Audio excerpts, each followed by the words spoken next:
Entre las cosas que reflotó la pandemia están los compañeros del colegio. Mi esposa, por ejemplo, se está comunicando con sus compañeras del colegio, Nuestra Señora de Lourdes de Banfield, son todas chicas de la edad de ella, y a mí me da gracia verlas, porque la última vez que las vi tenían 18 años, ahora tienen 50 años más. Y mis compañeros del seminario, de cuando estaba de soltero allá en el seminario y luego casado los primeros años con Mónica y Laura y Juan Marquitos, chiquitos allá, con esos también tenemos el grupo. Y entonces estábamos ahí recordando alguna cosa de cuando estábamos en el seminario y así. Y hay una historia con eso, hay una cosa con el tema de terminar el colegio, si ustedes se acuerdan, ahora van a ir recordando cuando terminaron la primaria, por ejemplo, cuando terminó la secundaria, somos todos amigos y no nos vamos a separar jamás. En el colegio de Mónica, todas las monjas con la minifaldita, ¿cómo se llamaba eso? Jumper, con el jumper del colegio, y cantaban esa canción. ¿Cómo se llamaba? Greensleeves, que es de la amistad durará para siempre, y todas llorando, y el lunes mismo ya nos encontramos otra vez, y a los 50 años cumplieron lo que habían prometido. Hay un fenómeno cuando alguien está estudiando, que cuando sale, lo que pasa es que en la escuela primaria no es tan evidente a qué se sale, ni en el secundario tampoco, pero cuando salís de la facultad o de la carrera, ahí sí sabes, acá hay dos que están frescas en este tema. El tema es que mientras uno está en el seminario, por ejemplo, tenés una biblioteca con 100.000 libros evangélicos, cristianos, de historia, de idioma, estás en un paraíso. Hay un pabellón lleno de chicas si sos soltero y lleno de muchachos, creyentes, consagrados, si sos una chica. Pero hay un momento cuando el rector del seminario te entrega en un acto formal un tubito de cartón que dice se ha recibido, y después de eso vos vas a una iglesia y apenas empezás en la iglesia, vos te parás un día el lunes solito en el templo y mirás así. ¿Y ahora qué hago? Digo palabras griegas, ¿sí? Tiro datos históricos. ¿Voy a visitar a una viejita o preparo un canto? ¿Qué hago? Y uno se siente, cuando sale con mucho entusiasmo, por supuesto, a cualquier carrera, el médico, por ejemplo. El tipo se recibió y va y está. Fíjate, nene, que tenés torcida la corbata. Fíjate, nene, que te tira un poquito. Tenés muy caídos los pantalones, levantate. Las preocupaciones del médico recién recibido es esa. Y va y en un momento él se sienta y dice, González, y entra ahí una viejita y, ¿qué le pasa, señora? Y empieza a hacer sus primeros y se siente como que lo patearon al mundo, como las águilas que echan a los pichones para que aprendan a volar, o como los marinos esos que a la antigua los tiraban al agua. O sea, no saben nadar, ya vas a aprender. Y los tiraban al agua, entonces tiene que aprender a nadar sí o sí. Entonces se siente esa desprotección. De repente vos tenés científicos, doctores, personas que saben cualquier cantidad, que vos le podías preguntar mientras estaba tomando mate, escúcheme, ¿usted qué sabe tanto? Tal cosa. Y entonces el tipo te decía, sí, por tal otro. Y de repente vos te encontrás y ahora, si no sé qué hacer, ¿qué hago? No voy a llamar. Y viene la desesperación, esa angustia de salir al mundo real. A los creyentes les pasa muchas veces igual, de eso voy a hablar esta noche. La persona siente en su corazón que Dios lo está llamando. La persona siente que es pecadora. Está con este intríngulis de que, ¿cómo puede ser? Amo a Dios, pero yo me doy cuenta que no. Alguien le dice, pero Cristo va a perdonarte tus pecados. Es la voluntad de Dios perdonar tus pecados. Entonces, claro que quiero ser perdonado de mis pecados. Bien, y hay que obedecer a Cristo, ¿sí? Está el bautismo, me bautizo, listo. ¿Hay que obedecer a Jesús en el bautismo? Sí, sin duda, listo, me bautizo, listo. Me bautizo y salís del bautisterio. ¿Y ahora? En los próximos años, porque quién sabe cuánto va a durar esto después de bautizado. ¿Y ahora que estoy después de bautizado, qué? Y ahora que pasó un tiempo que soy creyente, ¿qué? Y ahora que ya soy bautizado, bueno, empiezo a ir a la iglesia, tomo alguna posición en la iglesia, me piden que reciba a las personas que van entrando. Yo lo tomo con toda fuerza, digo, esto es algo que yo hago para Dios. Entonces me presento delante de las personas diciéndole, hola, ¿cómo te llamás? ¿Es la primera vez que venís? Bienvenido, que Dios te bendiga. Ya sabés, acordate que el jueves nos reunimos para orar. Es un voluntario propagador del Evangelio en su nivel. Algunos llegan a hacer otras cosas, maestros de la escuela dominical, dirigir cultos, trabajar en alguna comisión de servicio, todo, y hacen eso. Y eso se va prolongando con el tiempo hasta que las crisis que vienen de los momentos de angustia, que pueden ser personales, pero también pueden ser colectivos, como es ahora, o pueden ser personales adentro de colectivos. Como Jesús dijo cuando hablaba de la salida de Jerusalén, que tuvo ese pensamiento de siempre, desde chico, cuando leía la Biblia, decía, Jesús, qué tipo macarudo. Él dice, cuando escuchen que dicen que Cristo está acá, no le hagan caso, ustedes salgan, no bajen a buscar nada, salgan lo antes posible. Y dice, ay de las mujeres que estén embarazadas en esos días. ¿A quién se le ocurriría hacer un comentario así en el contexto de rajen de Jerusalén cuando ven que está sitiada por el enemigo y que está a punto de caer? No se queden, váyanse. Y ay de las pobres mujeres que estén embarazadas en esos días, porque es un problema estar sitiado y es un problema estar embarazada sitiado en un sitio. Y las posibilidades de sobrevida han caído a casi nada. ¿Quién puede pensar eso? Un Dios que tiene pensamientos para todas las cosas. Yo quiero que nos fijemos en cómo a veces nos golpean las pruebas, las dificultades, dejándonos sin saber qué tengo que hacer ahora. Yo ya soy salvo. Y especialmente en la forma como hemos vivido el Evangelio antaño, sociológicamente el Evangelio, que era una minoría muy menor, que entra en los países donde son enviados misioneros.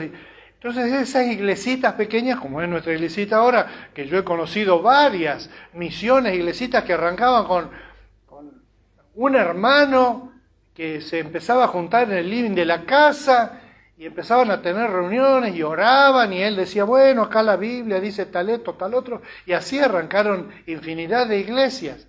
Y entonces esa época del Evangelio en Argentina era la época donde había una gran avidez porque personas que no eran creyentes se convirtieran.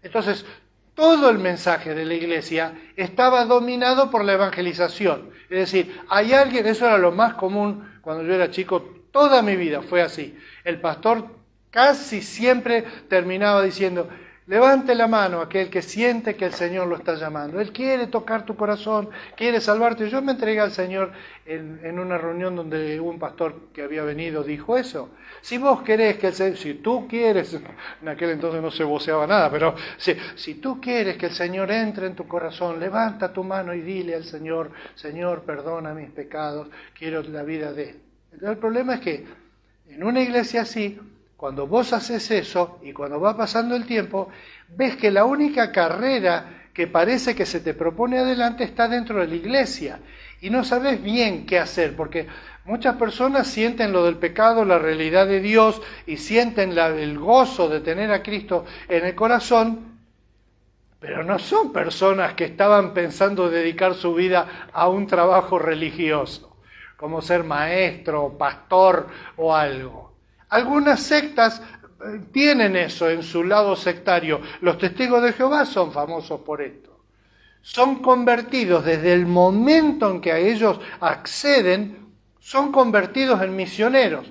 Les dan una pequeña clase, les dan una pila de revistas y los sacan con otros que ya tienen más experiencia a golpear puerta por puerta. Y no les importa que la gente les diga cosas, no les importa porque ellos están sintiendo que Dios los ha ganado para eso, para salir a misionar puerta por puerta y tratar de convencer a todas las personas que encuentren por ahí. De eso no es la primera vez que hay manifestaciones, sino que en la propia historia del Nuevo Testamento se muestra que fue así. Cuando Jesús vivía, Jesús era el eje de los apóstoles. Jesús era el que decía, esta noche vamos a comer pollo. Él decía eso. Algún discípulo decía, ay Señor, hace mucho que no comemos cordero. Jesús decía, bueno, hagamos un cordero el lunes. Todo, hasta la comida, todo pasaba por Jesús. Cuando Jesús se fue, ahí hubo un síndrome de abstinencia. Quedaron los apóstoles y quedaron así encerrados porque Jesús murió y algunos se volvieron a la casa. Jesús fue, los recompuso otra vez y se volvió a ir, pero esta vez ya para siempre al cielo. Cuando Jesús fue al cielo, estaban en Jerusalén orando porque el mismo Jesús les dijo, no, ustedes quédense acá y esperen que venga la manifestación del Espíritu Santo y ahí van a salir y van a ir por todo el mundo. Y se quedaron ahí. Pero incluso así, cuando la iglesia empezó y hubo los convertidos y todo, ellos quedaron ahí y no salieron y la iglesia en realidad no se desparramó por todo el mundo, sino después de que hubo persecución. Cuando los perseguían en Jerusalén, los que se iban a distintos lados para poder sobrevivir, lo que hacían era compartir el Evangelio y así nacieron muchísimas de las primeras iglesias. Pero siempre con ese síndrome de el abandono del nido, el síndrome de ahora ¿qué hacemos? Ahora, ¿qué se puede hacer? Entonces yo quiero volver una y otra vez al ejemplo del profesional de la medicina, por ejemplo, ya que hay dos de la área de salud acá. ¿Qué?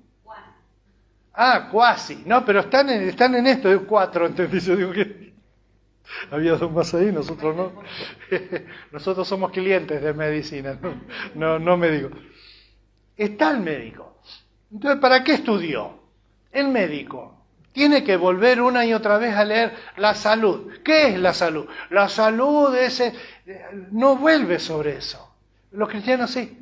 Nosotros en la iglesia, en esa iglesia especialmente, la iglesia evangelística de la época anterior, vuelve todo el tiempo sobre Cristo. Encima Cristo dejó las ordenanzas que son justamente el recuerdo del arranque, de cómo se empieza.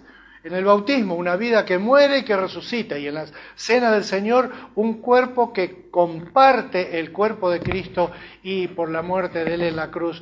El problema es que el origen que Cristo les dio a estas ordenanzas, que son la graficación de la fe, de la experiencia espiritual, para algunos se ha transformado en el todo, es decir, no salen de ahí.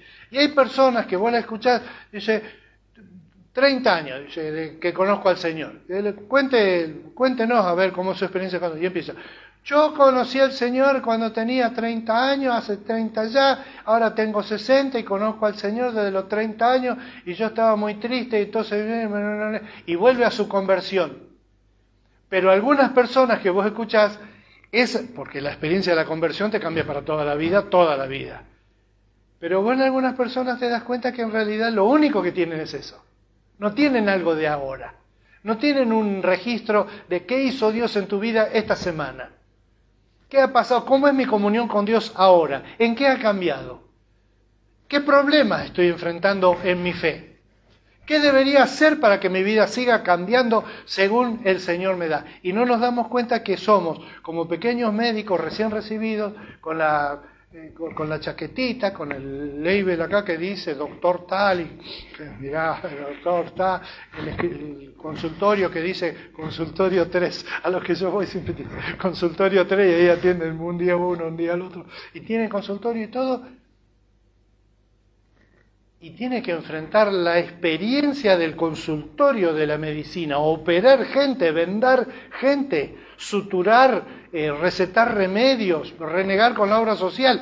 Eso no vuelve el médico, o si vuelve no va a ser un buen médico, otra vez a repasar los libros básicos de qué es un músculo y qué es un reflejo, salvo que tenga alguna duda alguna vez, él la va a ver esa en todos los días, pero en un mundo de situaciones diferentes, cambiantes, donde su capacidad no va a ser la de simplemente replicar algún concepto básico. De paso, fíjense que me sorprendió eso, que en las carreras que uno estudia, en la carrera que sea ingeniería, por ejemplo, medicina, mencioné, matemática, lo que fuera, es al principio de la carrera donde uno estudia las cosas fundamentales.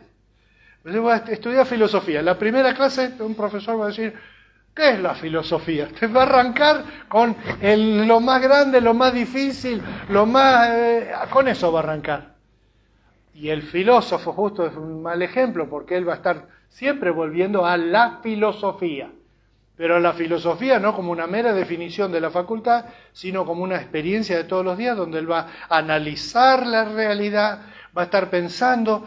La filosofía lo va a ayudar a pensar este tiempo de ahora y que las cosas que él sabía de antes, cómo se experimentan en este contexto y qué son las cosas que realmente tienen importancia y cuáles no. Y eso es un filósofo después de recibido. Y un médico después de recibido, le van a decir, mira, apareció este remedio, para eso están los visitadores médicos. Va a venir con la valijita y le va a decir, ahora tenemos que es un antihistamínico muy bueno porque no produce palpitaciones. ¿Te das cuenta? Entonces el médico, de ese médico, en el día de hoy, su preocupación no es volver otra vez a qué es la salud, qué es la jeringa de inyecciones, qué es una vía, qué es una traqueotomía, sino que él va a estar en ese momento encarando la vida cotidiana. Y los creyentes también, solamente que los creyentes siempre tienen puesto un ojo en la vida de iglesia. Y entonces interpretan que toda su vida, guiada por el Espíritu Santo,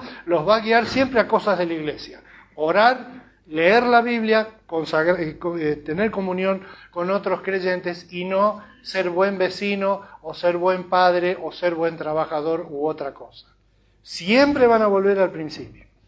Permítanme leer, que vamos bien, un texto largo. Y van a ver cómo este era un problema que tuvieron los cristianos primitivos. Hubo una generación que salió de Jesús, los apóstoles, los primeros cristianos. Los primeros cristianos, algunos alcanzaron a conocer a Jesús, otros no. Otros conocieron a los que conocieron a Jesús. Había una primera generación de conocedores de Jesús, pero había una segunda generación de personas que conocieron a Jesús, como prediqué el domingo pasado, por el testimonio de esa primera generación. Pero hubo una tercera generación, y después hubo una cuarta y una quinta, y para el fin del primer siglo había muy poquitas personas que habían estado con Jesús. Para el fin del año 97 probablemente Juan escribió el Apocalipsis, y Juan, si ustedes se acuerdan, cuando Jesús vivía era uno de los chicos más jovencitos, y ya en ese año él probablemente tenía también como 97 años, era viejito, es decir, los otros habían muerto, muchos de ellos ya habían muerto y quedaban de los que habían conocido a Jesús. Entonces, en ese tiempo, cuando ya yo sé que Cristo vivió y conozco sus historias, etcétera, porque a mí me lo contó uno, que a él se lo contó otro, que a ese lo contó otro, que a ese lo contó otro, que había estado con Jesús. ¿Se dan cuenta? Se va haciendo lejano. Dice, ustedes conocieron el jabón en pan blanco. Bueno, ya en nuestra casa hay gente de generaciones que nunca han usado jabón blanco y no saben lo que es el jabón. El jabón en polvo primero, por ejemplo. ¿Se acuerdan cuando se lo respiraba como hacía? Te taladraba el cerebro. Era un polvo áspero que se te metía por todos lados. El gran invento del jabón en polvo, que era ideal para el lavarropa, porque en el lavarropa no podías usar el jabón en pan y todo. Pero ahora, hoy día, ni siquiera llamamos jabón en polvo al jabón en polvo, lo llamamos jabón para lavarropa. Y en la última generación se está usando jabón líquido, ni siquiera jabón en polvo.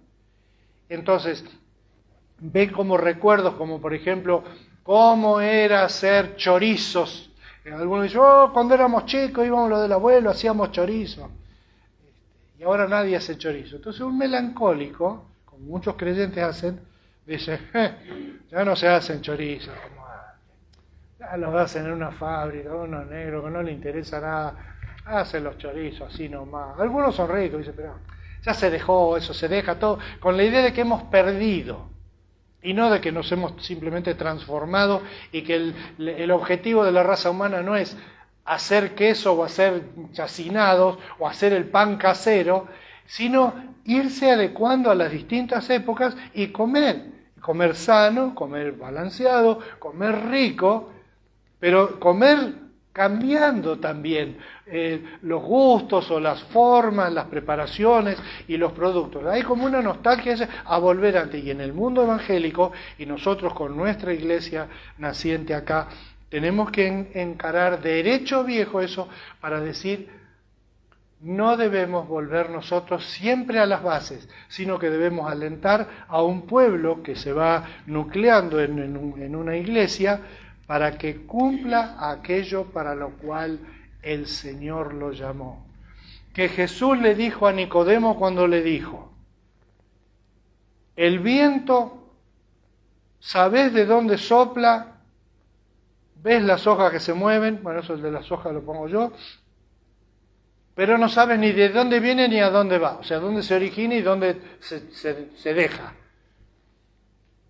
Dice, así es, dijo Jesús, todo aquel que es nacido del Espíritu. ¿Vos sos nacido del Espíritu?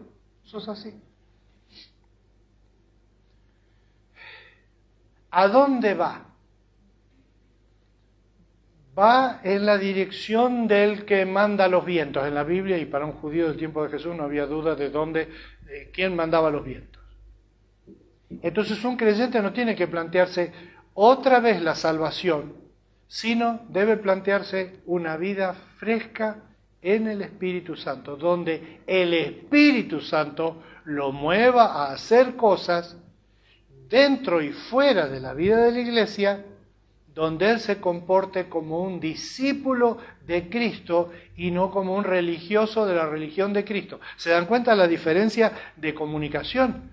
Es lo mismo que pasa con el médico que ya hemos puesto como ejemplo, el médico que cura porque realmente respeta a las personas y le gusta ver que puede hacer algo por ellas. Al médico simplemente dijo, no sabía si dedicarme al fútbol o a la medicina, me dediqué a la medicina y entonces ¿cuánto me paga la obra social? Y eso es lo que yo hago. Entonces, las pastillas que recete son las mismas, pero realmente su vida es radicalmente diferente a la de la persona que realmente ama al trabajo que hace, que le gusta estar, que se interesa, que aunque nadie lo mande, estudia, lee, busca, se interesa, va a congresos a prepararse y todo, simplemente porque lo lleva en su corazón. Va el texto que les dije. Así lo proyecto. Es un capítulo completo en Hebreos capítulo 6, todo el capítulo. Tengo la NBI, así que si esa es la versión, lo van a poder buscar o lo van a poder seguir ahí.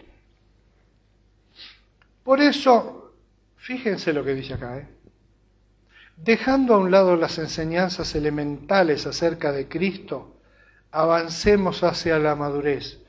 No volvamos a poner los fundamentos tales como el arrepentimiento de las obras que conducen a la muerte, la fe en Dios, la instrucción sobre bautismos, la imposición de manos, la resurrección de los muertos y el juicio eterno. Así procederemos si Dios lo permite. Cualquier lector que presta atención cuando lee este versículo dice, ¿cómo? ¿Qué? Está diciendo que no hay que prestarle atención a cosas como los principios elementales de Cristo. Vamos a ver. Es imposible que renueven su arrepentimiento aquellos que han sido una vez iluminados, que han saboreado el don celestial, que han tenido parte en el Espíritu Santo y que han experimentado la buena palabra de Dios y los poderes del mundo venidero, y después de todo esto se han apartado. Es imposible, porque así vuelven a crucificar para su propio mal al Hijo de Dios y lo exponen a la vergüenza pública. Esta gente está enfrentando lo que se llama apostasía, que quiere decir que había personas que en un momento eran cristianos y después dejaron de ser. Ese fue un problema muy serio para el fin del primer siglo, como les decía, cuando las personas ya conocían a Jesús porque le dijeron que el otro largo, que habían leído una epístola que era copia de una que escribió el apóstol Pablo, y esa distancia, más los problemas culturales, hicieron que mucha gente se apartara, cosa que hoy día también estamos encarando. Cuando la tierra bebe la lluvia que con frecuencia cae sobre ella y produce una buena cosecha para los que la cultivan, recibe bendición de Dios. En cambio, cuando produce espinos y cardos, no vale nada, está a punto de ser maldecida y acabará por ser quemada. En cuanto a ustedes, queridos hermanos, aunque nos expresamos así, estamos seguros de que les espera lo mejor, es decir, lo que atañe a la salvación. Porque Dios no es injusto como para olvidarse de las obras y del amor que para su gloria ustedes han demostrado sirviendo a los santos, como lo siguen haciendo. Deseamos, sin embargo, que cada uno de ustedes siga mostrando este mismo empeño hasta la realización final y completa de su esperanza. No sean perezosos, más bien imiten a quienes por su fe y paciencia heredan las promesas. Cuando Dios hizo su promesa a Abraham, como no tenía a nadie superior por quien jurar, juró por sí mismo y dijo: te bendeciré en gran manera y multiplicaré tu descendencia. Y así, después de esperar con paciencia, Abraham recibió lo que había prometido. Los seres humanos juran por alguien superior a ellos mismos. Y el juramento, al confirmar lo que se ha dicho, pone punto final a toda discusión. Por eso Dios, queriendo demostrar claramente a los herederos de la promesa que su propósito es inmutable, la confirmó con un juramento. Lo hizo así para que, mediante la promesa y el juramento, las dos cosas, que son dos realidades inmutables en las cuales Dios es imposible que mienta, tengamos un estímulo poderoso los que buscando refugio nos aferramos a la esperanza que está delante de nosotros. Tenemos como firme y segura ancla del alma una esperanza que penetra hasta detrás de la cortina del santuario, hasta donde Jesús, el precursor, entró por nosotros, llegando a ser sumo sacerdote para siempre, según el orden de Melquisedec. Hay tres instancias donde dice acá que Dios está con nosotros. La primera instancia es la instancia del nacimiento a la fe, lo que llamamos la conversión. El que escribió esta epístola, probablemente el apóstol Pablo, pero no hay mucha certeza de eso, pero parece por el lenguaje incluso que usa, pone como por ejemplo el hecho de que cuando un cristiano todo el tiempo está volviendo a las cosas fundamentales de la fe, a la fe, y no desarrolla su vida, es como un avión que carretea, pero no termina de despegar, se termina estrellando, se le termina la pista. Como pasó en el accidente, ¿se acuerdan del Lapa en Buenos Aires? El avión no pudo despegar y siguió, cruzó una avenida y se llevó por delante una planta reductora de gas y explotó y murieron muchas personas. ¿Por qué? Porque no despegó. Muchos aviones se han estrellado porque no despegaron. Y muchos creyentes no despegan, quedan con eso de que Dios perdona, de que Dios es bueno, pero es como que falta algo ahí. Es como un pajarito que lo único que hace es salta y aletea. El pajarito tiene que volar. Y una vez que vuela, ¿qué? Bueno, él puede volar para distintos lados, puede buscar su alimento, puede formar su nido en algún lado y así. Entonces, lo primero que dice acá, que hay que leerlo entre líneas, porque se está refiriendo, la epístola de los Hebreos, a gente judía. Todo está dirigido a judíos, no a cristianos greco-romanos, como muchas epístolas de Pablo lo son. Entonces, si se fijan, la última referencia, que ni voy a solamente mencionar, del orden de Melquisedec, ahí hay una referencia que cualquier judío entendía y cualquiera no judío no entendía.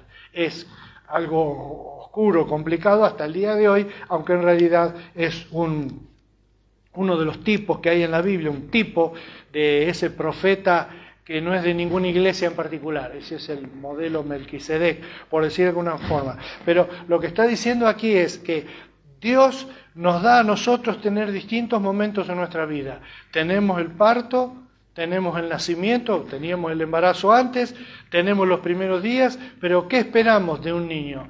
Que siga siendo un niño siempre, que siempre haya que cambiar los pañales, que siempre haya que darle de comer, que siempre haya que estar con mamá, que siempre... No, porque la madre se le va a poner vieja, entonces él necesita crecer.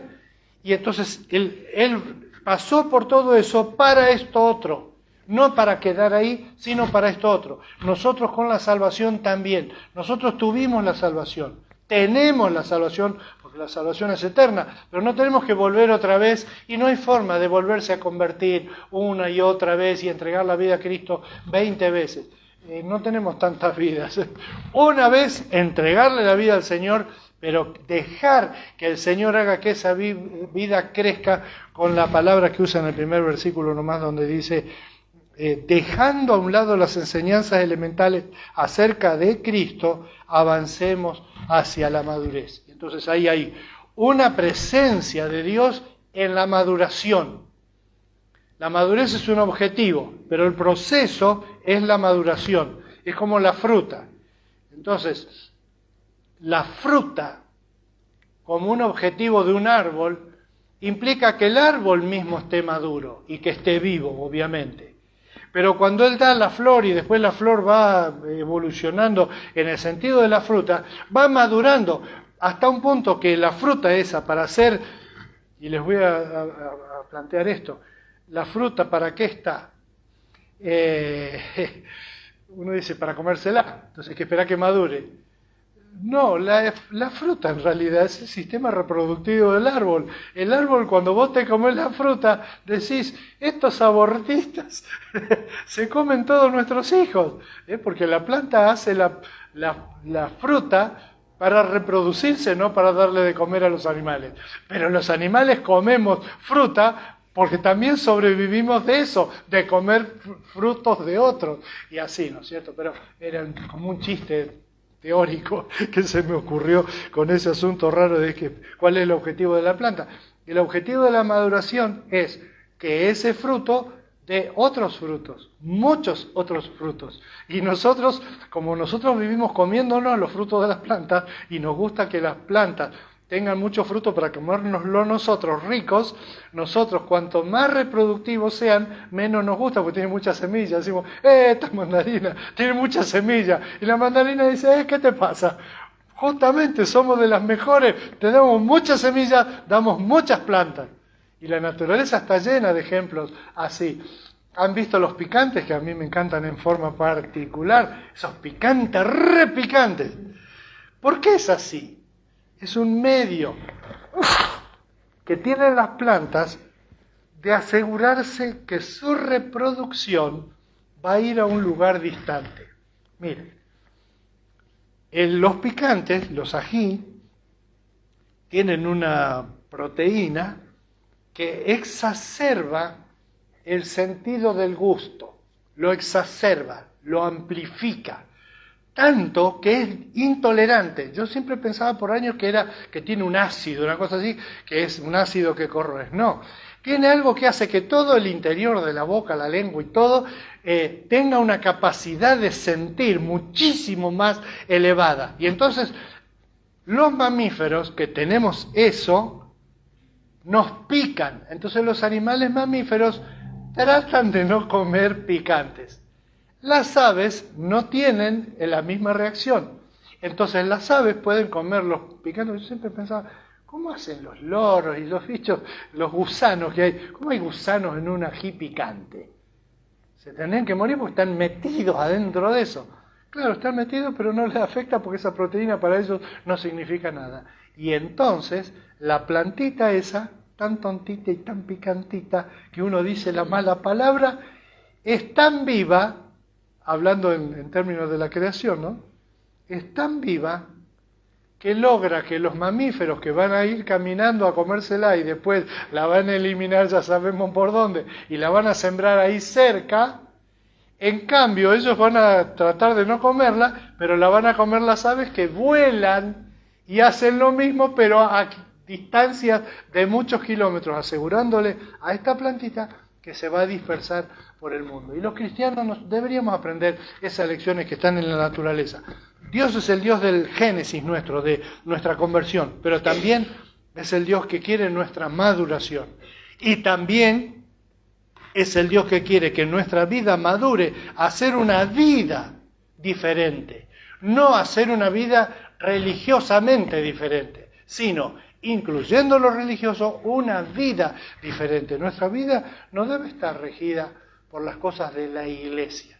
Y digo esto tirándome tiros así en los pies, ¿no es cierto? Porque muchas veces los pastores, eso es mentalidad antigua, ¿ves?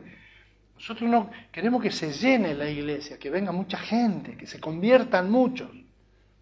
Entonces, en ese entusiasmo, nos olvidamos de que el que convierte es Dios.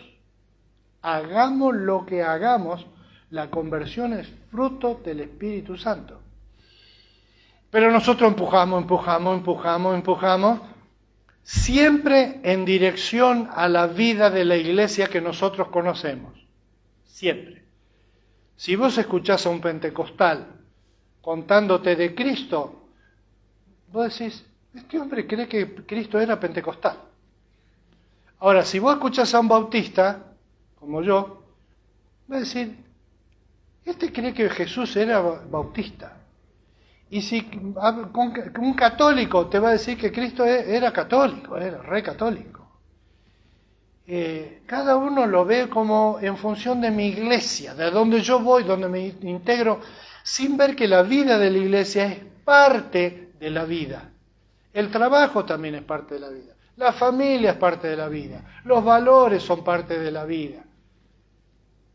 Y entonces nosotros no podemos ceñir toda la obra que Dios quiere hacer solamente a mi parte religiosa de mi vida, las cosas con la iglesia, sino a toda la vida. Porque si se limitan a la iglesia, entonces la persona que no tiene mucho despliegue de vida de iglesia, siente como que no está en el reino de Dios, sino que está de vendedor ambulante. Así es, como tiene un puesto de choripán en una manifestación. Son 5 millones de personas y él tiene un puestito de vende choripán y Coca-Cola. Y hay creyentes que se sienten así, que su vida no tiene, espiritualmente no tiene mucho sentido, porque no pasa nada en la iglesia. Y no se dan cuenta que uno debería encarar al mundo con la perspectiva del reino, donde Cristo, donde Dios tiene una obra en regenerar a una persona con estos fundamentos. La regeneración en el Señor, el bautismo, el don del Espíritu Santo, la vida consagrada a Dios, el perdón de los pecados, todo lo básico del Evangelio. Pero que tiene un sentido para mí hoy, en la madurez, en que yo tenga un carácter transformado, un carácter maduro.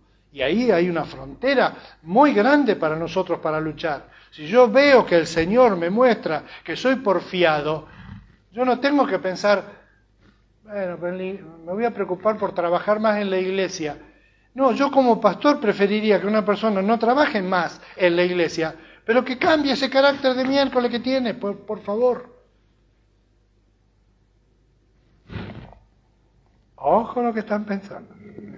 ¿Se dan cuenta dónde voy? Yo también soy una persona que necesito cambiar mi carácter, mi forma de pensar. Mi trabajo en la iglesia está fenómeno. Soy jubilado y trabajo en la iglesia. Mucha gente dice, qué barro, qué lindo, mirá, de viejo todavía predica y... No, lo más grande de mi vida no es eso. Para nada. Es una cosa linda esa. Lo más fuerte en mi vida es todos los días de estar buscando de crecer en la madurez con los principios del reino, donde Dios es el Señor en la política, es el Señor en el trabajo, es el Señor en la vida familiar y sobre todo, que es donde más problemas tengo yo, en el carácter. En el carácter. ¿Cuántos creyentes comen de más? Levante la mano. Está ahí. Lo acabo de ver. ¿Cuántos creyentes hablamos de más? ¿Cuántos creyentes no nos damos cuenta de cosas que hay gente que está pasando para poder apoyarlos en alguna forma? ¿Cuántos de nosotros tenemos pensamientos amargos y ganas de matar a alguien? ¿Y cómo te afecta eso a la vida de la iglesia? Y directamente no, porque después yo voy, me siento en la iglesia y estoy ahí. Y después hay gente que dice, estos van a la iglesia, dice, vos los veis, están ahí santitos, santitos, y después en 3 semanas, son... Bueno, tienen razón, porque un creyente maduro no debería ser un genio en la iglesia el domingo y después fuera, porque cuando esté fuera también es iglesia, pero es la iglesia de Lourdes. Cierro con la ilustración del texto, que es una ilustración muy buena, a mí me pegó que es la ilustración del ancla. Dice, nosotros tenemos un ancla que entra en el lugar santísimo. Hay que ser judío para entender la mezcla de imágenes que te va tirando todo el tiempo. Pero la idea es, el barco tiene un ancla. ¿Para qué tiene el ancla? Porque cuando las cosas se ponen feas o cuando tiene que dejarlo cerca de la costa, que no se lo lleve la marejada, tiran un ancla, que es una pieza que tiene diferentes formas, pero que lo que hace es, se va al fondo, está atada con una cuerda, con una cadena, y se clava en el fondo, se engancha o algo, y queda ahí. Entonces, si el viento sopla, el barco es llevado en dirección hacia aguas abajo, digamos, del viento, hasta que entonces el ancla que está fija ahí en el fondo, o puede estar puesta en la playa, en una roca, en un puerto o algo, el viento pone al barco alineado al viento, de frente al viento, prendido del ancla y no se lo lleva el viento, o la marejada, o lo que fuera. Una buena ilustración de cómo nuestra vida puede tener un refugio, un ancla, algo que nos oriente, que nos haga estar no al garete, que esa es la expresión de la Marina para referirse a cuando un barco no tiene el ancla, lo agarra la tormenta y entonces una cosa es enfrentar un oleaje de frente del barco y otra cosa es que te encuentre el oleaje de costado del barco. Es completamente diferente, el ancla te protege de eso. La tormenta es la misma, el barco es el mismo, la posición del barco en la tormenta es diferente. Y la figura es del ancla que entra. Obviamente el ancla entra, pero está atada con una cuerda al lugar santísimo, que era en el templo, el lugar donde entraba solamente el sumo sacerdote, y que había ahí figuras de la presencia de Dios mismo, de la misma persona de Dios. Entonces la idea es, ¿dónde está mi ancla? Está en la misma presencia de Dios. Pero les quiero recordar esto, el ancla funcionando, ¿no? El ancla funcionando está bajo el agua.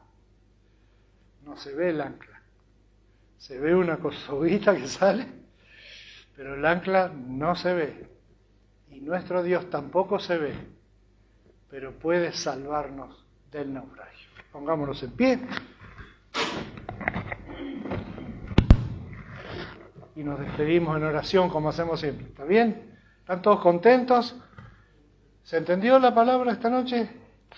Bueno, ahora explíquemela a mí, entonces a ver si cambio un poco después de tantos años.